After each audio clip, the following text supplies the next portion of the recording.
sometimes you see people who have a hard time smiling, who have a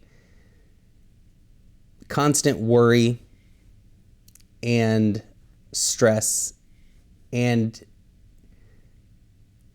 we also see people who have a natural smile, who have a very easy time, it seems, to smile. It just comes easier. Sometimes people smile a lot and sometimes they don't smile at all. And so what I realized is that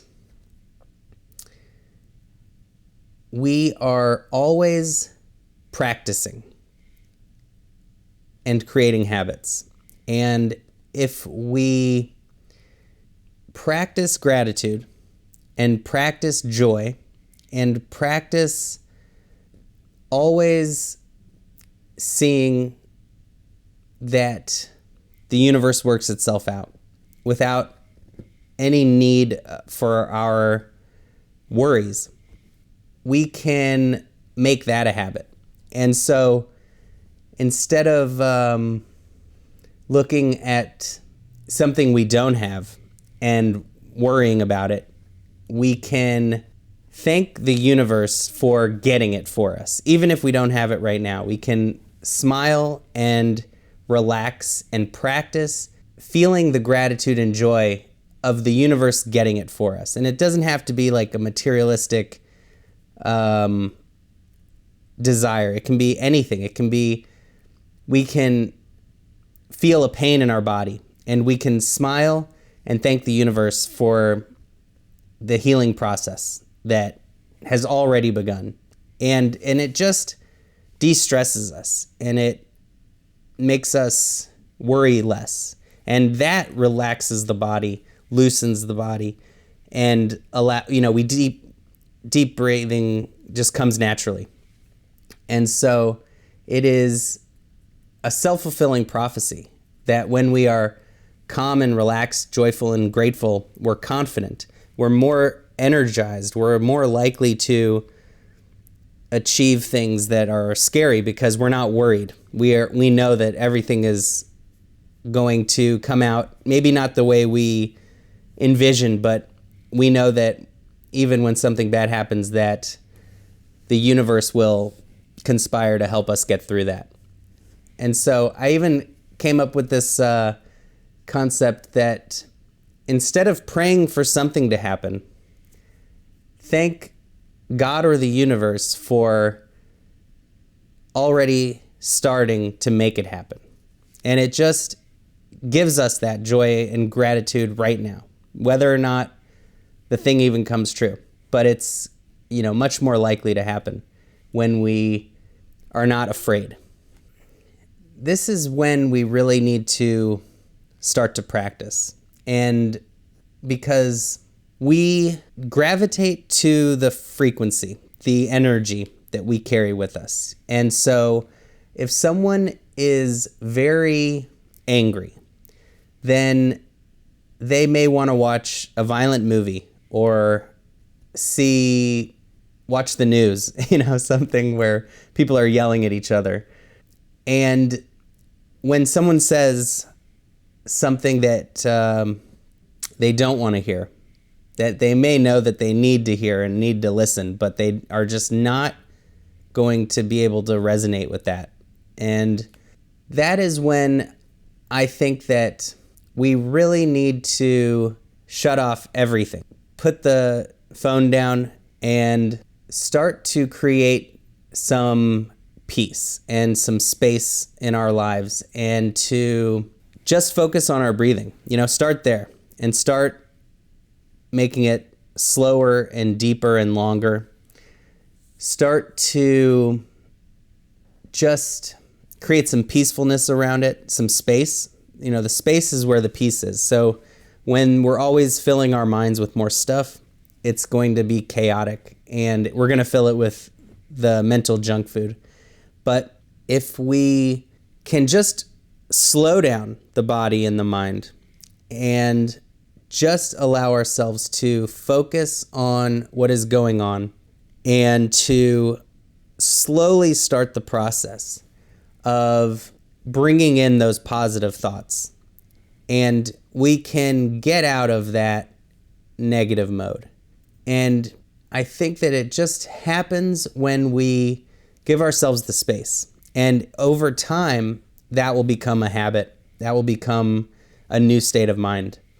But it takes practice. And it starts with intention and giving ourselves that space to allow that negativity to wear itself out and just get exhausted until there's no more energy left for it to feed on.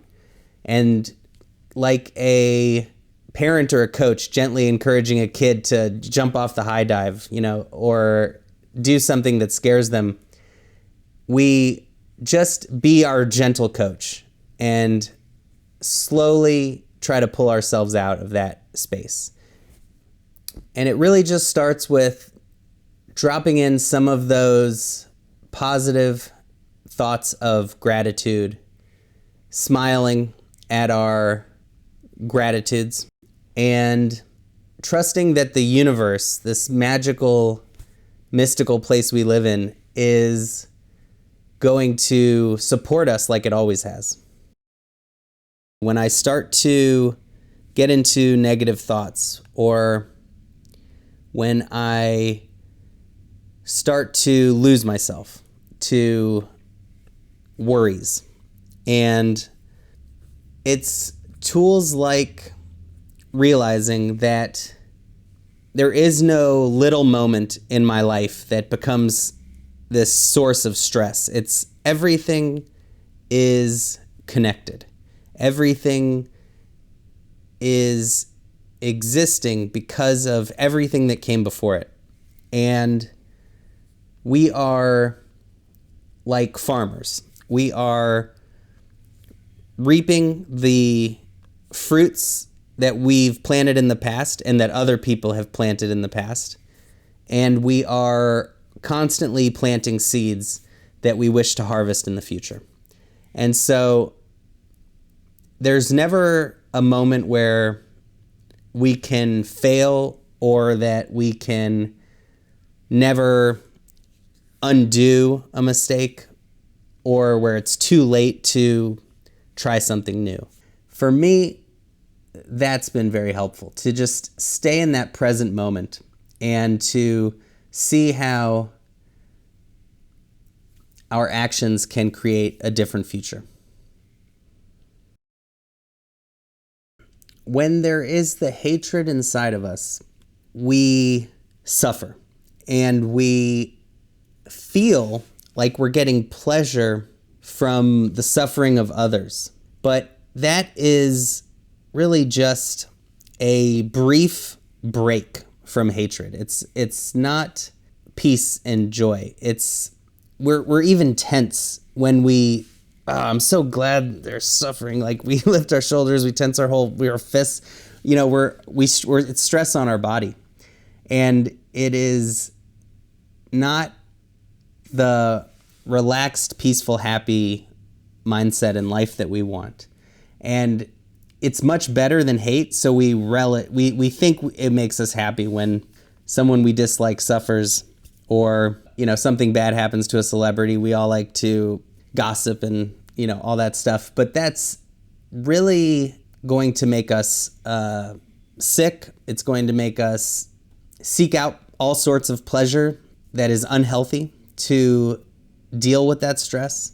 And when we are naturally relaxed and grateful and joyful, then the people we dislike, the people who are not supportive of us or who are no longer in our lives, they literally mean nothing to us. And that is much, much more like a way to be naturally peaceful, and to, in some sense, to the best revenge is to have someone who wants to take up your brain space, who wants to make you suffer, and you're just, you got a force field up, they're not getting in. So yeah, the more we notice those moments of gossip, those moments of resentment coming up, or those moments of where we're even finding happiness at someone else's suffering, we'll see that it's not real happiness, and that it is really preventing us from reaching our healthiest, happiest mental states, to having the best life possible. The bigger our ego, the bigger target for others to bruise our ego. And so, we see this all the time with narcissists who talk like they're the greatest thing ever, who cannot handle criticism, who lose their temper all the time if they're not constantly praised. And so it's not a peaceful way to live, for sure. These narrators in our brain have immense power over us. It really is a habit we develop. And it's so ingrained that it's like, what is the first thought you have in the day before you've even woken up fully? And that's where we can see what the real habit is. Like, what are we feeling before anything else happens in the day? Are we waking up happy, excited, or are we like dreading the day? And this is where making a new habit is so essential, because it takes some effort to undo a thought. And really it is. I think that everyone's brain is thinking habitually. And people who seem happy created that habit through parents that are happy, or from something in their life that helped them develop that habit. And we don't think of it as like a habit to break or create. Two people can see a low bank account, and one person can go, oh, I'm screwed. And the other guy can go like, I need to get to work. I need to make something happen. And so that is a habit, and we can change any habit. If I had to pick one like core value, it would be universal love, that I think is the most important value that everyone can have. And a lot of people really want to hang on to hate and really want to hang on to justifying their anger towards someone. And if that's what you want to do, that's fine.